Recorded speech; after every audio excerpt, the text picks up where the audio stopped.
Hello, my name is Bridget Carroll and I'm co-director of the MSc in Co-operatives, Agri-Food and Sustainable Development here in Cork University Business School in UCC. And you're very welcome to this postgrad information session on the programme, and thank you for joining us. What we're going to do today is I'm going to give a brief overview of the programme, and then going to be joined by three of our graduates, Ciara Egan and Azoro Chibueze and Cliona Dowling, to share their experiences on the programme and their careers since they've left the programme. My colleague Gráinne North, who's a work placement manager with us here in UCC, is going to talk a little bit about the placement and our industry partners on the programme. And we'll then open up to a question and answer sessions to deal with any questions that you have placed in the chat. So please feel free to use the chat. No question is too simple or too basic. We're here to help. So I'm also joined today by Dr Olive McCarthy, who's a founding director of the programme. So she'll be here to help us with the questions as well. So you're very welcome, and I hope you find it an interesting and a stimulating and an informative session. So the Masters in Cooperatives, Agri-Food and Sustainable Development is a Level 9 Masters, and it focuses on sustainable approaches to food systems and agriculture, and sustainable approaches to dealing with and tackling issues in society more generally. So while we do focus on agriculture and food systems, the concepts that we teach are more widely applicable in society. And I think it's important to say that. Sustainability is absolutely fundamental in terms of importance to us all now. It's an area of growth for businesses of all kinds, for government departments, for other public bodies, for citizens and for communities. And I suppose what they all have in common is they're trying to integrate sustainable practices into their activities and into their work. If we look at IBEC, which is an employer body in Ireland, their CEO survey for February 2022, last month, tells us that 60% of companies in Ireland are increasing their ESG, their environmental, social and governance activities in this year.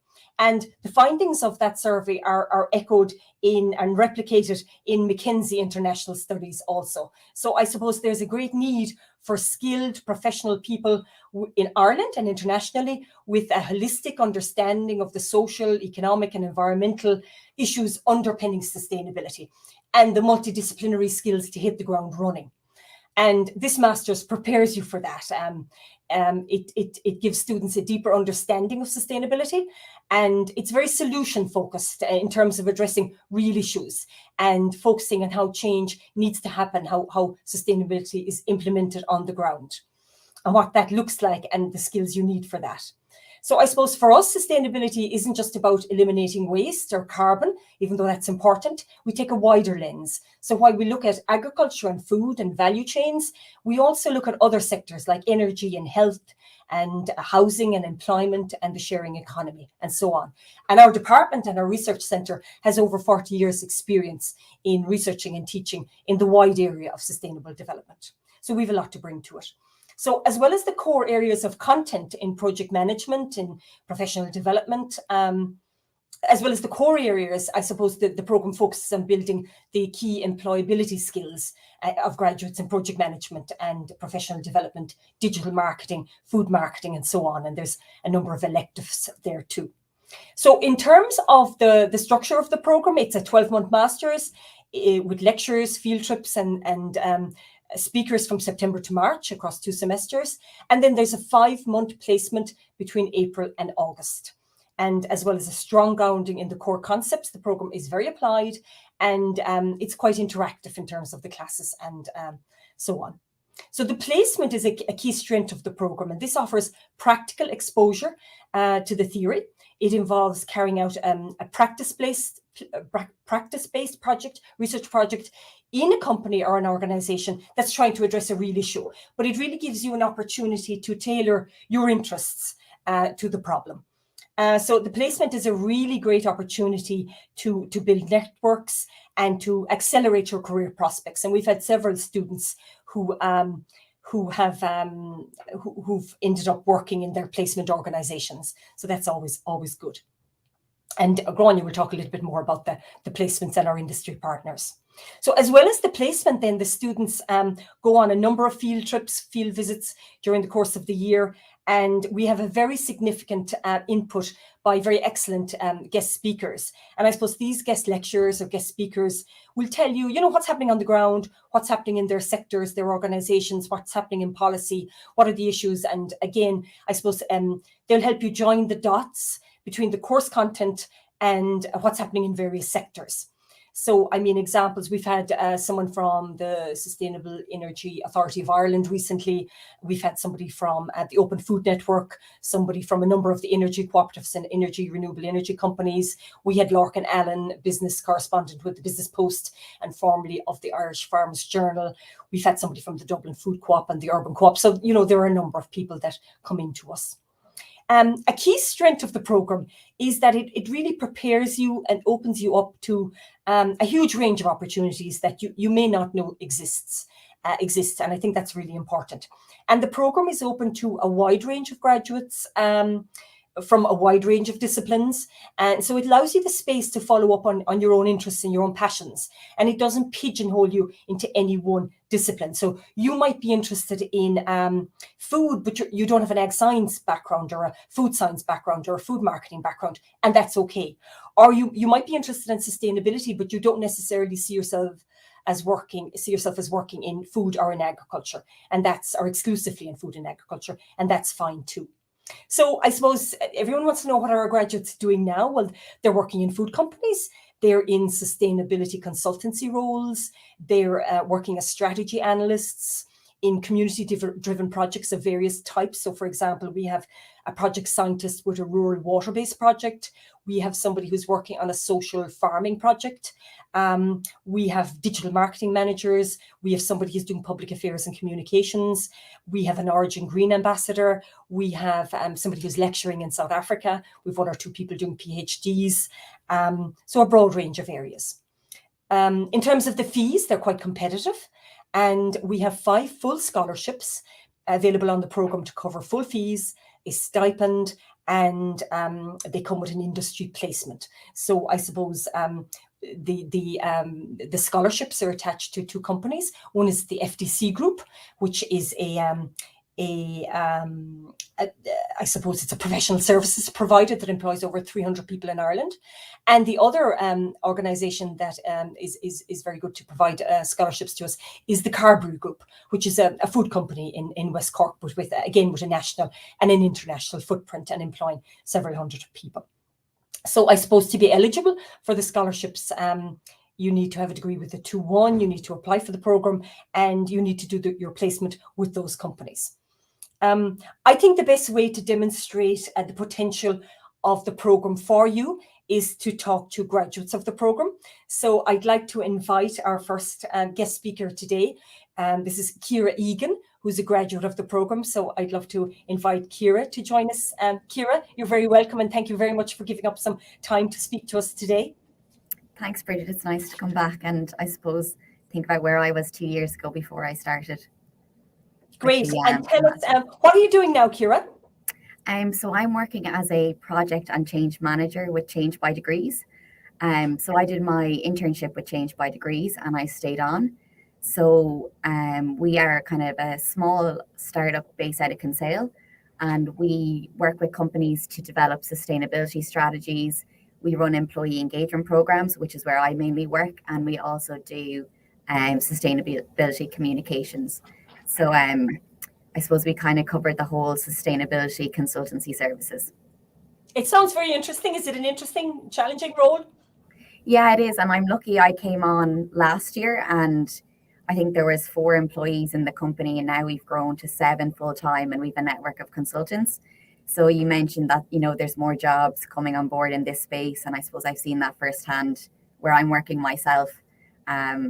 And we have an intern from this year's master's course. He just started this week. So that's kind of great to see more people joining from the master's. So to be clear, there are people who've done the placement there, what I've been calling the placement, you're calling the internship, who've gone on to get paid employment with the company. Yeah. So I think I was the first intern from the master's, and I was lucky then in September I joined full time.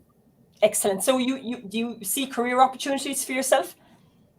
Yeah, definitely. And I think we've kind of seen in current affairs with, what's happening in the Ukraine and moving towards like being more energy secure. And I think we're all starting to think about sustainability in our business. We've seen a lot of organizations get in contact with us to say we actually need to act on this now. So we've seen our client base grow, and even just myself being on LinkedIn, I've seen more people getting jobs in this area. So I think it's a good time to be moving into the space. And of course, there's a great urgency. There's a great urgency. I know that you had an interest in social enterprise before you joined the program. What did you want in a master's program? So my background, I studied global business when I was in university. I did that in DCU, and I suppose I specialized in kind of social enterprise in my final year, and I was looking to get into that space, which is quite difficult at the time. I think I graduated in 2016. So I went and worked for Accenture in management consulting to build kind of a project management skill set and to learn about implementing change in organizations. And I'd say I spent 2 years applying for jobs and looking for jobs in this area, and there just wasn't much happening. So then I looked at masters, and I just felt myself, a lot of them were my undergraduate with sustainability put in front, so business sustainability, but it was the same modules. And then I came across this master's while I was in Australia, and it just felt a lot more solutions focused. It was tailored to what's happening in Ireland, but also kind of had an international aspect. And I kind of learned by doing. So I think the practical part of the course really appealed to me. And just because I'd struggled to get into this area and this field, that network and that opportunity, it's really just, I couldn't, speak up more highly of it. Great. It's opened up now, of course, and people will find it less difficult, I think, to find posts. What was the best part of the program for you, Ciara? For me, I think the best part of it was that I suppose my background wasn't in agriculture, agri-food. I had a personal interest in food and an interest in the food industry. So it was great learning all about that. But I think one thing that for me was that I could kind of apply the different modules to my own areas of interest. So while people from the agricultural background might be more interested in dairy co-ops, I did one of my assignments on housing co-ops and a solution to the housing crisis. And I also looked at co-ops on mental health. So I think it's quite open, and I think that everyone's quite interested in each other's areas of expertise. So it's a good way to learn maybe about something you didn't think you were really interested in before, just through the other people in your course. Yeah. And I made the point that it's quite interactive. Did you find that? Yeah. And we were, I suppose, unfortunate in a way because we did it all online during COVID.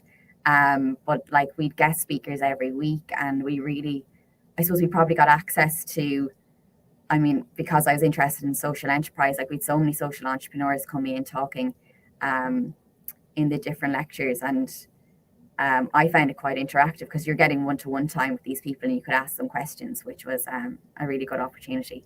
Yeah, it's a good opportunity for networking as well. And as you say, an opportunity to ask questions. That's great. Ciara, would you mind staying with us for a little bit longer? And maybe come back in again if needs be in the question and answer. I want to bring in, thanks a million, Ciara. I want to bring in Azoro. Welcome, Azoro Chibueze. Azoro, hello. Hi, Thank you very much for joining us. It's so good to see you again. Thank you, Bridget. It's nice to be here. Do you want to tell us what your current role is or what you're doing now?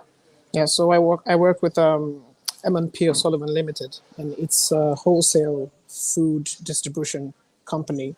So they deliver food products to delis and restaurants and hotels, and hygiene products as well, machinery. They're just basically a big player in the food distribution industry. And where are they based, Azoro? It's in Cork. It's here in Cork. I actually started off my digital marketing career last year when I worked for the Key Co-op, and that was where I did my placement of the course. So I got the placement, and I stayed there for about 4 or 5 months. And after that, I went on to have a full-time role with them for a while before I got here.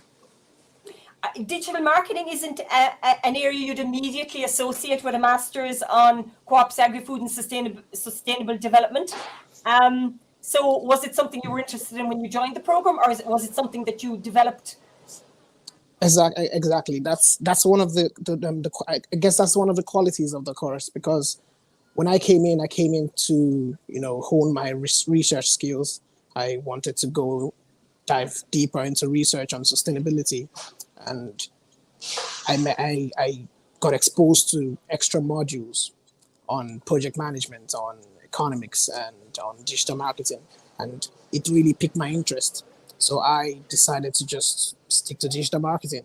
But then the thing is, when you're a digital marketer and you have sustainability background, you tend to be more employable in the food industry, because these days it's becoming more of a hot topic among food distributors and food producers. So the more you know about sustainability, the better you fit into the food industry. So I guess that was what really works for me. So I'm a digital marketer, but with a lot of concrete knowledge on sustainability and other ESG concerns.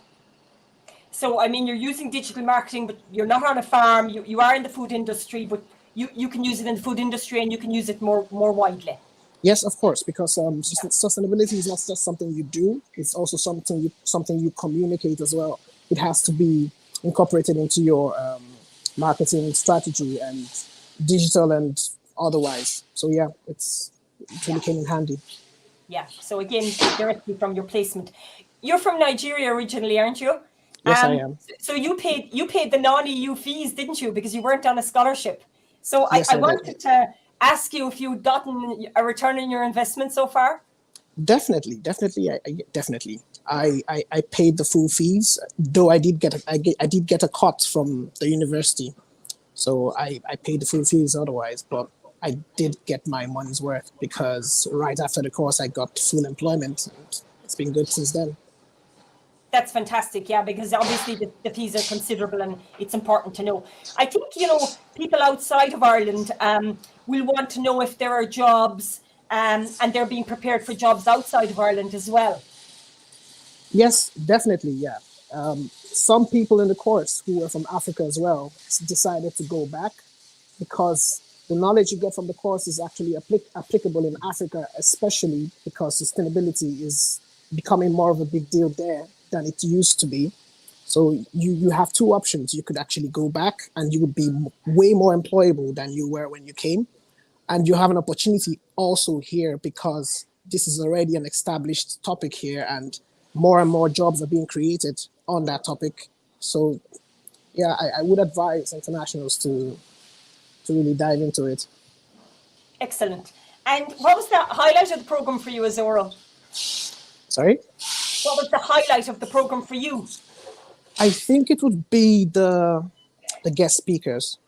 I think that would be it. That was the most important part of it for me, or the most impactful, at least. Like my colleague said, we did it online, which had its downsides. But then we had the guest speakers, and they would give you personal, advice, and they would speak about the industry as it is. As I said, they have a wealth of knowledge on these issues. So it's very good to put theory beside the practicality of it. So that was the highlight of it for me. Something that's very important that I forgot to mention is that, while that we look at cooperatives and other types of collaborative and community-based structures on the program, because sustainability needs collaboration, and it needs cooperation. And I note that you did your placement in the Key Co-op, which is a cooperative in Cork City. I mean, before you joined the program, would cooperatives have been on your radar?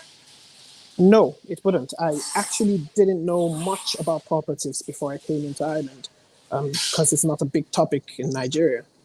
So it was really a pleasant surprise for me to see companies that were based on cooperation and see them thrive, because what you would think about co-ops is it's just a small group of people. They don't make so much money. Of course, it's not profit driven in the first place. But then you see a company like or a cooperative like Key Co-op, and it's a workers' cooperative. So the workers are the owners of the business.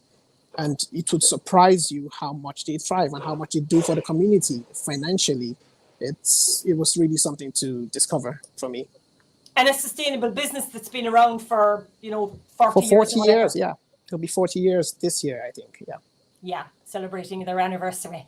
Azoro, thanks a million. Will you stay with us a little bit longer? I wanted to bring in Cliona. Cliona, you're very welcome. Hi, thanks for having me today. Thank you for coming and for giving up your time. Because we think that postgrads probably really don't want to be listening to us too much. They'd like to hear from you guys. Can you tell us what you're doing now? Yeah, so at the moment I'm working for Lidl GB as a CSR coordinator. So CSR is corporate social responsibility. So basically just a sustainability coordinator. So I'm currently working on the CSR team looking at operational and consumer sustainability projects. So it's, as you can imagine, as sustainability is so wide and varied, the role is also very wide and varied. So looking a lot at food waste, biodiversity, circular economy, the list goes on and on of the projects covered at the moment. But as Azoro and Ciara said, there's huge opportunities in sustainability at the moment. Okay, and what did you do? What came before that role, Ciara, or Cliona rather? Before that role, so I did my undergrad in food science in UCC. So food science, very food focused. I really enjoyed my undergrad degree, but I was always just wondering about that sustainability aspect. Where does food come from? Just what about the sustainability? Sustainable supply chains, all of that. So I knew I wanted to do a master's in sustainability. So I was looking at various different master's programs across Ireland, the UK and Europe, as there are a few options. But this master's stood out to me. It was right on my doorstep. I was kind of shocked at how perfect it was. So I immediately applied and I got in, and it was a great master's.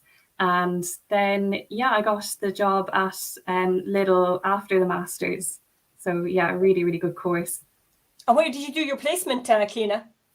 My placement, I was in the Key Co-op as well with Azoro. Okay. So I was there from April to August, and then I stayed on for another month or two because it's a really good placement. With my background in food science, I was in the Key Co-op working on a mixture of food science and sustainability topics. So packaging, nutrition, food safety, and it was really, really good experience. And as Azoro covered, it's such a great cooperative and sustainable business in Cork City. And what plans do you have? Are you happy where you are at the moment, or?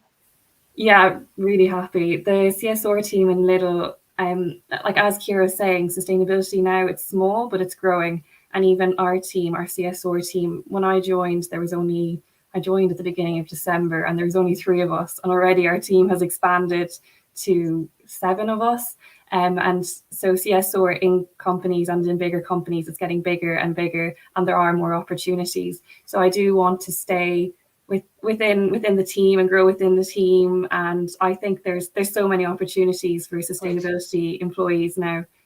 I'm delighted. And so the program did prepare you for jobs outside of Ireland, because that might be a concern some people would have.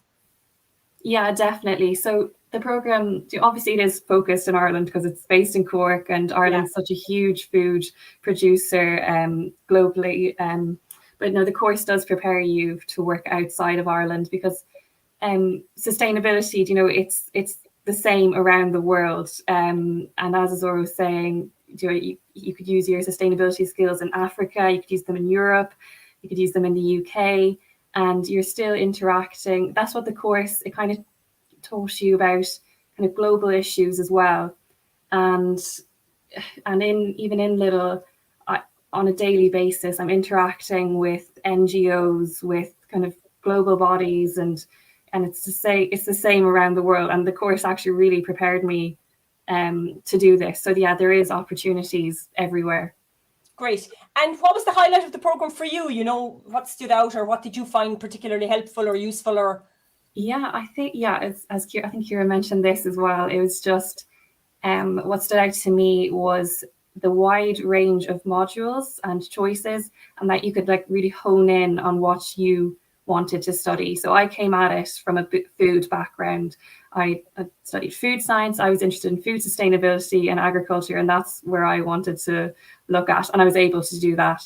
I was able to focus all my not all my assignments, but a lot of my assignments on what I wanted to do, which was great. And then also the placement, I really enjoyed the placement, and I was able to focus my research project as well on what I wanted to do in the future. So my research project, I based it on life cycle assessments, LCAs, which I know are a big kind of part of sustainability now. And I was able to use my research, my research thesis as a gateway into like my career. So it kind of gave me that opportunity. So those were the two kind of big highlights for me of the course, the wide range of topics, as well as the placement and research opportunities. so it was a meaningful placement, you know, you were able to get your teeth into something. Yeah, definitely. Yeah. And you were able to develop skills that helped you then when you went out, because that's a very challenging role, I imagine, CSR for Lidl UK. I mean, that's a big job. Yeah, it's a busy job. You know, no day is the same. Like sustainability, it's every topic. It's busy work, but the master's kind of reflects that. The master's is varied, and every day is kind of different, and it does prepare you for that. But sustainability is a wide and varied, but very exciting. Cliona, thanks a million. That's so helpful. Could you stay with us for a little while? Yeah, definitely. Thank you. Thank you. I'd like to invite Gráinne North. She's going to talk to us for a little bit about our placements and graduate opportunities and so on, and our industry partners. You're very welcome, Gráinne. Thanks for joining us. Thank you very much, Bridget. Morning all. I'm delighted to be here today. I'm supposed to give you an overview of my role and how I contribute to the programme. And I might be echoing a little bit about what Bridget and our graduates have said already. So we might move on there, Michael, to the next slide there. So please. So I suppose just give you a background. So my role is a work placement manager, and this is one of the programs I look after. So this master's, this is the 4th year of its running, and I have been involved in it from the very start, and a very close relationship with the program directors and indeed the students. So I'm delighted to be able to say that the employer feedback for the students on placements and the graduates of this program is excellent. So I suppose over the last 4 years as well, both the program directors and I have spent a lot of time, developing and cultivating relationships with employers and organizations. And I think, it's really, as time has evolved, really being able to see how that's reaping success. And, we have a lot of repeat employers now every year who are coming back to us to look for students on placement and indeed to take them on graduate roles. So I suppose for us, we see that as a sign of success. And I suppose that word is getting out into the community and the business side that, these students, are all about, adding value to organizations. So this is a conversion master's. And when I say conversion master's, to explain, it means that students don't have to have a particular undergraduate degree to be part of this program. There's always a great mix of backgrounds, which I think, I'm sure adds interest to class discussions. And in terms of then, looking for placements, actually, students often, have their own different ideas as such like that, and they can be a wide variety of companies. So people come from backgrounds. Some might come from an agricultural science background. Some may come from a business background. People come from a legal background, might be more interested in the regulatory compliance. Some come from kind of plant science, biology background, and some come from an arts background. And I think, this wide background, is great for diversity. And as we said, this is quite a broad course. And, depending on your background and your interests, you can then kind of choose your modules. So to give an example where some students have gone on to graduate roles, so we've already had a mention there from our last speaker on a Lidl role for CSR, but we've another student who's also working for Lidl as a supply chain analyst. We've a student who's working for AirGrid in sustainability and strategy. And I think that was mentioned as well in light of the current affairs, how, you know, renewable energy and energy is going to be a hot topic now. So you mightn't consider that role straight away. So even I think Bridget has referred to that as to the breadth of the course and the areas that people, you know, work in as such. So some of these will give you an idea that there's a very broad range of possibilities. We have a student who's working in NutriBio in a marketing role, and we have a student working in IRD Duhallow as a project scientist role. So we'll move on there. So please, Michael, to the next slide. So I suppose I'm talking here about placement as part of the course, or some people might know it as an internship. That term can be used interchangeably. So, but I suppose I would consider, and other workplace managers would consider, our roles even broader than the term placement. You know, as part of the academic strategy and connected curriculum in UCC, employability is at the forefront of it. So I feel it's my role not only to prepare students for their placement if they opt to, but I suppose to prepare them for the graduate world and employability skills. And, you know, through this slide, the next, I'll show not just who I do that, there's a wide team of people doing it. So in terms of the work placement, so every year students undertake a period of work placement. It's approximately the end of March, April to the end of August. So the majority of placements are in Cork or Ireland, but some numbers go abroad. I think Azoro mentioned some of the students in his class went back to Africa, such like that. So some of the international students may have come, you know, they may have had a particular, you know, idea of something they wanted to learn and bring back to their home country as such. So with this course, you have a dedicated workplace manager, myself. So I suppose what is my role? I always describe my role as threefold. I suppose it's to source work placement opportunities.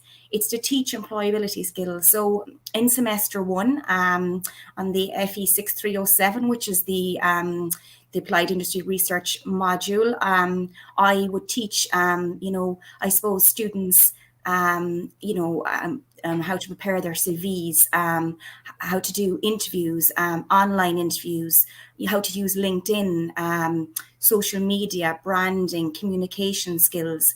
And even, you know, it starts even quite early on. For our past graduates will remember that I suppose I reach out maybe around the end of July, start of August even, just to get students prepared, because, you know, a lot of companies are looking to hire around September or October. So I suppose I try to get in as early as possible to offer that assistance, so that, you know, students have the best chance that they are ready and able once these opportunities arise. I suppose we've a dedicated placement management IT system where we advertise roles and students apply and we send to employers. So that's something we invested in the university in place in the last year. So, you know, that's quite student and user friendly. So students apply and interview for positions. You know, it can be a competitive process, but I suppose that's part of my role and the career service role, to prepare students how best to do so. And students have great successes every year. And I suppose giving just a flavour of some of the organisations that students have gone to previously or are currently with, the Cork Chamber, Changes by Degrees, Teagasc, FDC, Ornua and Carberry. And we'll move on there, Michael, please, to the final slide. So employability support. So between myself and the career services, there's significant support for improving your employability. And, you know, employability is quite a distinct skill from your academic, and, you know, both of them are valuable and are needed. So you need to pass your academic modules, but you also need to develop your employability skills, you know, enable for a placement and just for you to enter the graduate world. So as I've mentioned before, we have dedicated pre-placement classes for placement and, you know, giving advice on how to look for jobs on graduation. Also, I send students a lot of information on various graduate programs and dates and how to apply, and there's resources and how best to prepare students for these graduate programs. There's multiple employer events on campus and online, and I suppose every October we host one of the largest career fairs in Europe. The last couple of years it's actually been online. We've used Grad Ireland as a platform. It's been very successful. I suppose I'm not quite sure yet, I suppose, what the next year will bring, but either way, be it physical or online, the capacity and capability is there and the employers are on board. I suppose in line with, we've been talking about digital marketing and the digital world, I suppose digital tools now have become a big thing. So we have two particular tools. We've recently invested in the career service. We've Big Interview, which is an interview practice tool where students are given a login and they themselves can choose an interview template depending on the type of role, the seniority of the role, and they can also record themselves doing practice questions and get scores and interviews as such like that. So that's a very valuable tool. And we also have introduced recently a CV tool called Career Set, which again is you submit a sample CV, and I suppose it gives you a score such as to where you're doing well and maybe where you can improve. So I suppose, we are constantly keeping abreast of the new developments and new technology. So I suppose all that is available to you as prospective students of UCC. And then we have resources for self-assessment, planning your career and learning about employers. And I suppose just to say, some of you might be on this call and, you're not 100% sure. I suppose we have a mix of students. Some students may come, there might be something very specific that has piqued their interest, or they want to qualify into some area or work in some area, and there's an element that they're missing, and this course might fulfill that bridge. I suppose others, they're very interested in the course and the modules as a whole, but I suppose over time, as the months pass, they get a better sense of where they're going. And I think we had Azoro there saying that, digital marketing mightn't have been something he would initially have thought of, but as the course went on, it was something that came to the forefront. So I wouldn't be, I suppose, overly concerned if students aren't, the specific area. And I suppose one thing to mention about with this course, it's quite tailored to the support. So with the program directors, we meet students one-on-one. I suppose we meet maybe earlier on in the semester to introduce ourselves, to explain maybe a little bit about the placement and how it works, and what we need for them to do and what to start thinking about. And then I suppose students might take a little bit of time to reflect, have a little bit more of college time, and then we meet again kind of when they've more identify their areas of interest and look at kind of matching, I suppose, those areas of interest with companies we know that would be a good fit. So as again the last point, so there's one-to-one support from us, and then I suppose we also have career consultants in the UCC career service. So I suppose for master students, the career service is available to them while they're doing their postgraduate, but it's important to know that it's also available and free of charge for 12 months after they leave UCC, because that can be an opportunity to give further direction and support, as to where you're going. So Bridget, I think that's it for me, and I'm going to stay on too, and we're very happy to answer any questions. And thank you so much, Gráinne. Your work is absolutely invaluable, and the support being provided to the students is fantastic. And we just got good news again. Olive got an email saying that a graduate had just gotten a job with a leader rural development company, having done some work with the Irish Farmers Journal. She got a job, so a full-time job. So the work is paying off. So that's great. Fantastic. Thanks very much. Thank you. And thank you for doing this today, because I know you weren't due to work today. So we're really grateful for you for doing that. Thank you. Maybe I could invite all our guest speakers and Olive onto the screen. And I think there were a number of questions coming in, and I'd be delighted if we could answer any questions that have come through. So I might start off with the question about a question that came in about, what if I don't get a 2H2 in my exams? Can I still get a place on the program? Now, just before we answer that, and Olive, I might ask you to answer it, immediately after this session, as part of this session, but kind of outside of the live session, we have a short video on the application process. So just to assure you that we do have that piece as well. But Olive, what about that question about the 2H2 and not getting that in their undergrad? Can they still get a place on the programme? Yeah, thanks very much, Bridget, and thanks to all our speakers today. It's been really enlightening to hear, especially from our graduates, in terms of where the programme and their careers are taking them now. So just thank you again all for joining us this morning. Yes, we have very flexible entry requirements for this particular programme. So while we look for a 2H2 or second class honours as a minimum, we don't have that as an exclusive criteria as such.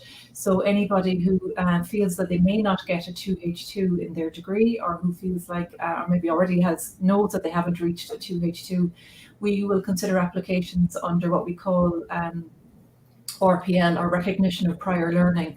And what this means basically is that if somebody has kind of relevant work experience, or has done other courses or other training, for example, that is of relevance to the course, we will take all of those things into consideration in reaching a decision around whether to offer somebody a place or not.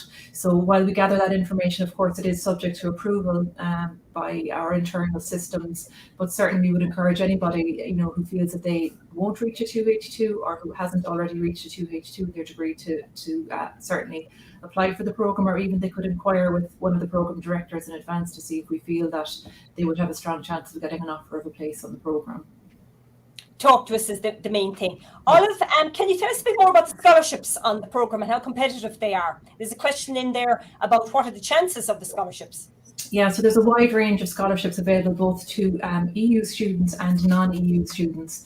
So I know, Bridget, you mentioned the EU scholarships earlier. So we have up to 4 scholarships available this year from FTC Group, and we have 1 scholarship available from the Carberry Group.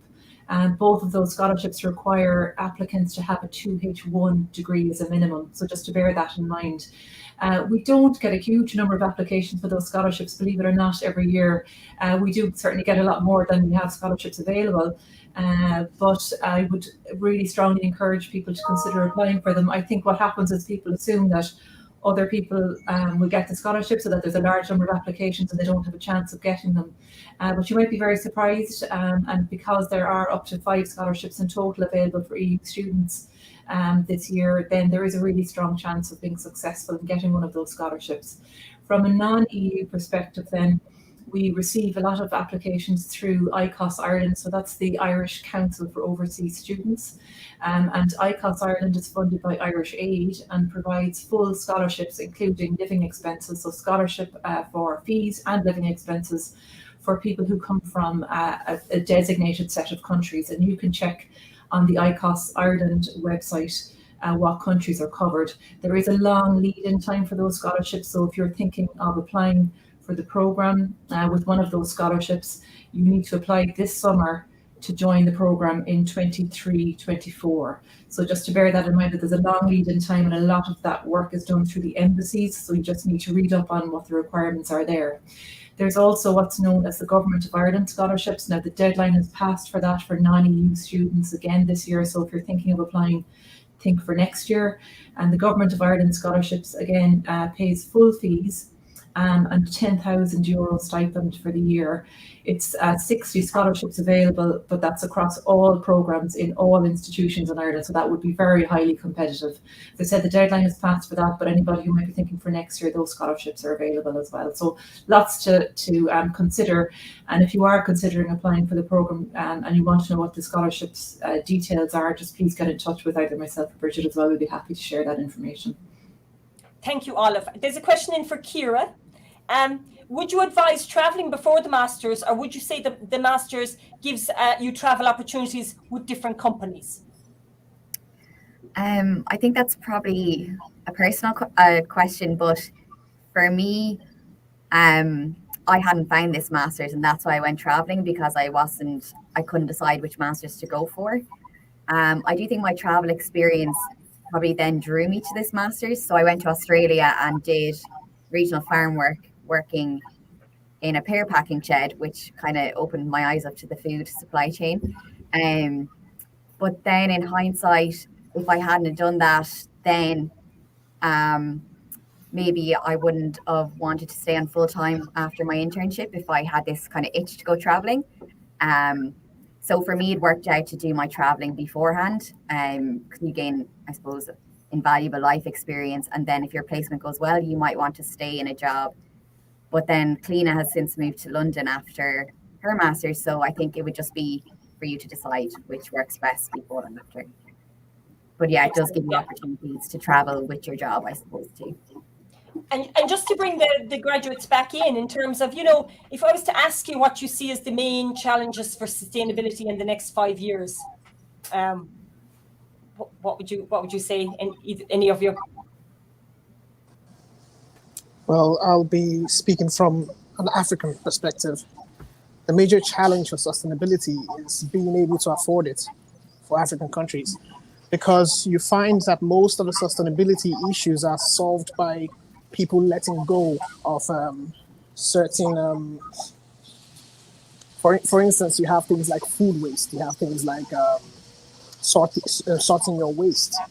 In a country like, in almost any African country, that wouldn't be something that would be easy to push, because you have so much poverty and hunger, and people aren't just there, like, mentally.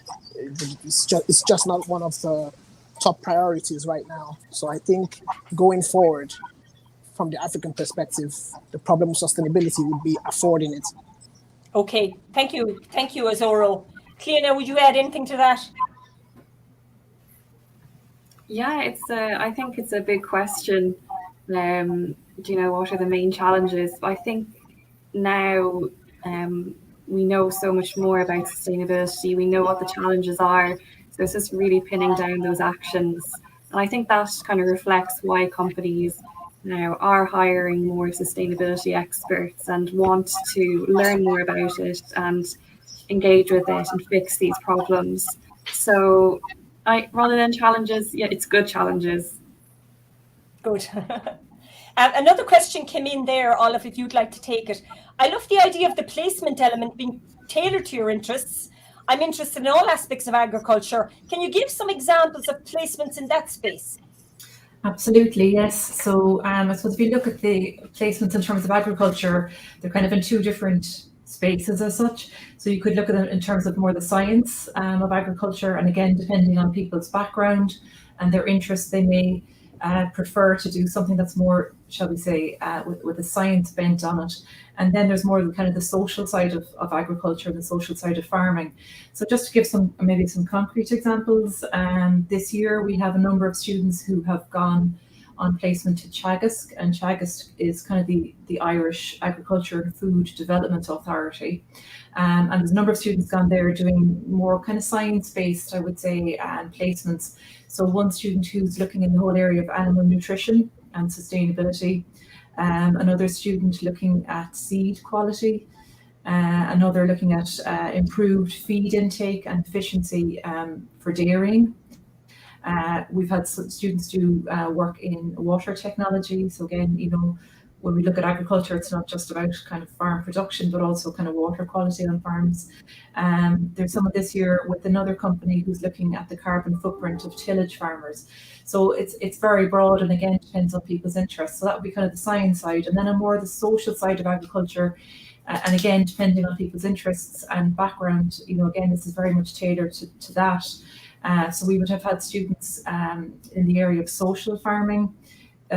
Also, last year we had a student who was doing some research on the role of students who during COVID would have had to move back home.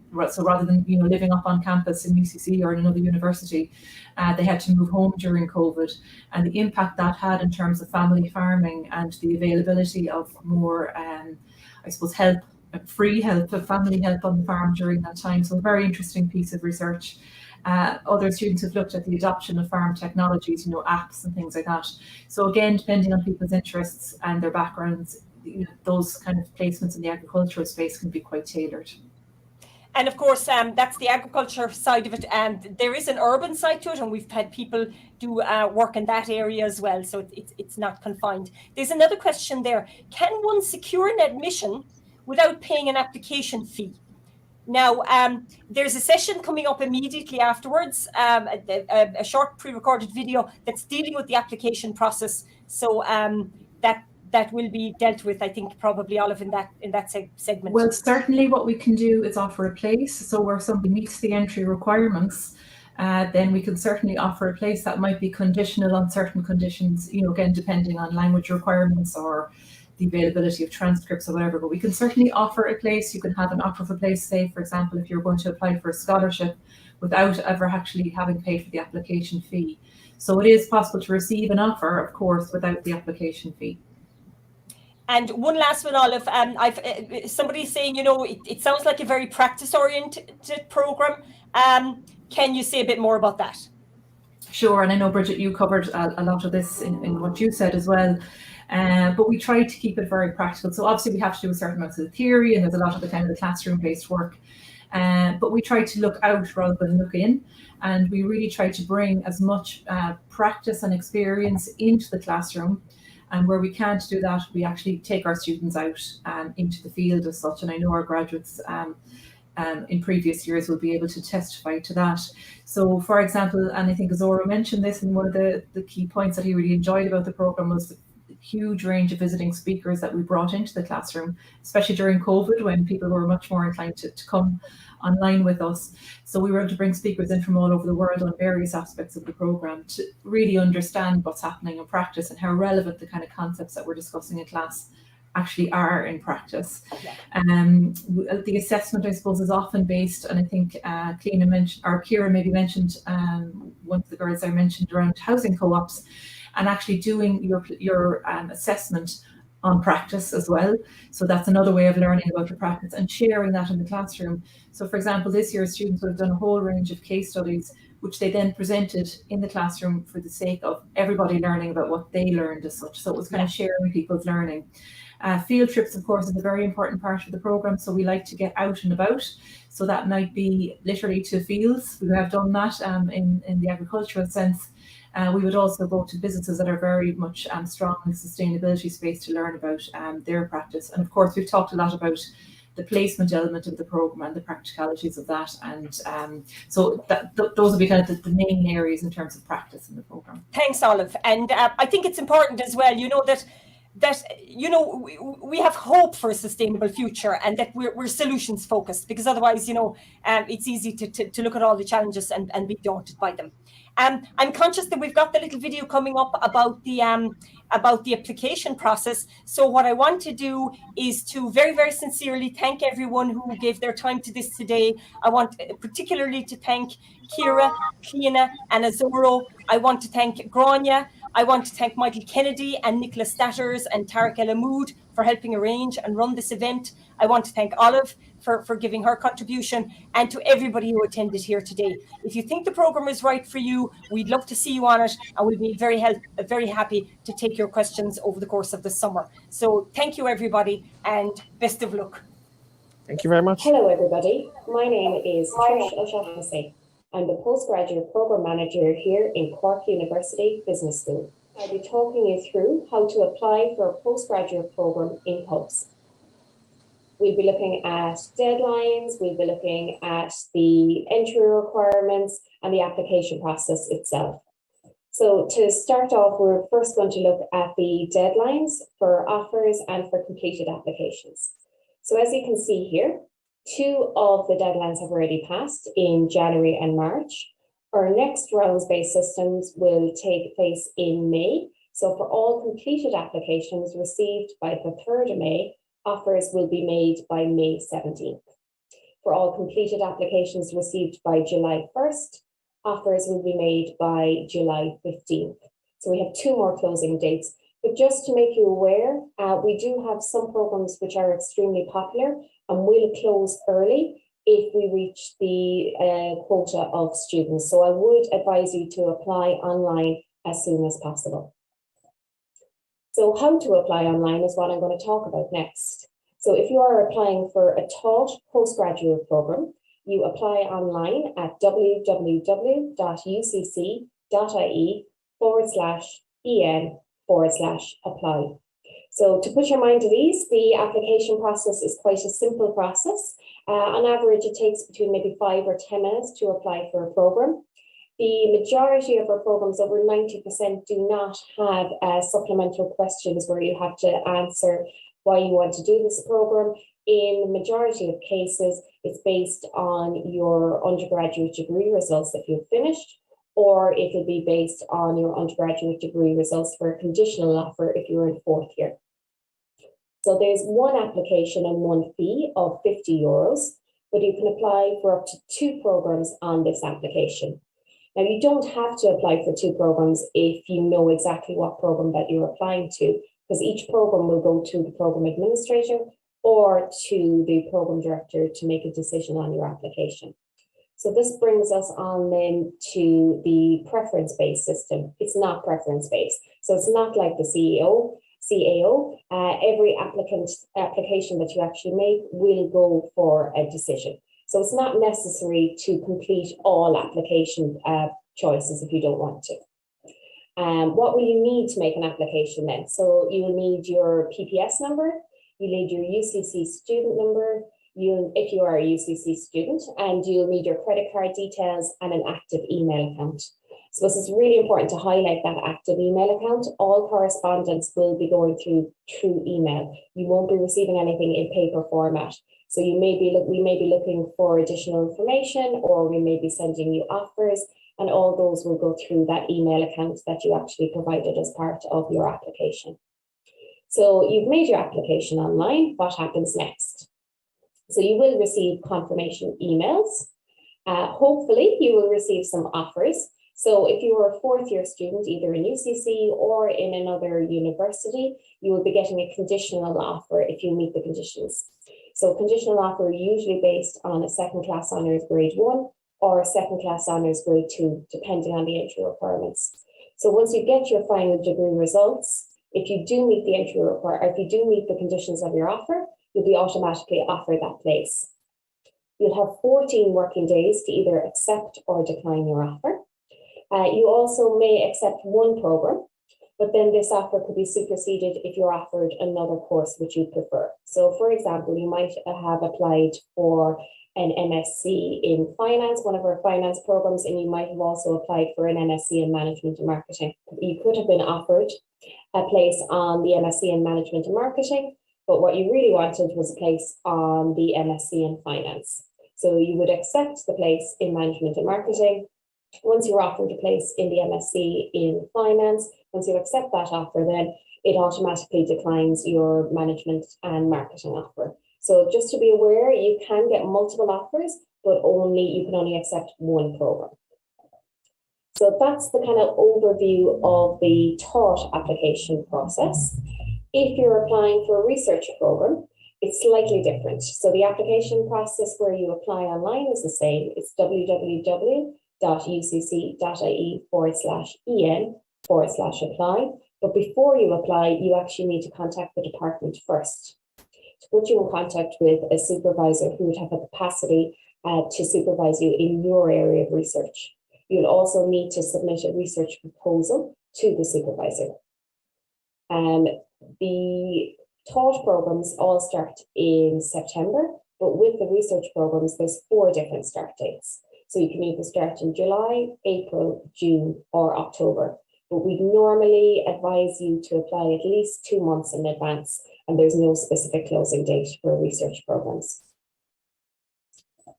So that was a brief overview of the application system for postgraduate programs here in Cork University Business School. So just to highlight a few important items which we talked about this morning.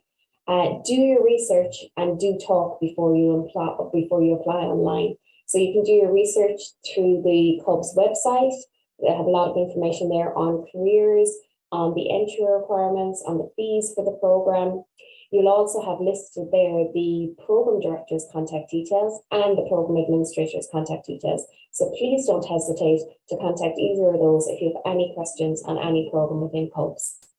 Do be aware of the closing dates, but also be aware that some of our programs do close early as they're extremely popular, and we will close as soon as our quota is reached. Do check your entry requirements before you apply online. Make sure you're eligible for the program. And finally, as I mentioned, do check your email throughout the summer as you will be receiving updates on your application.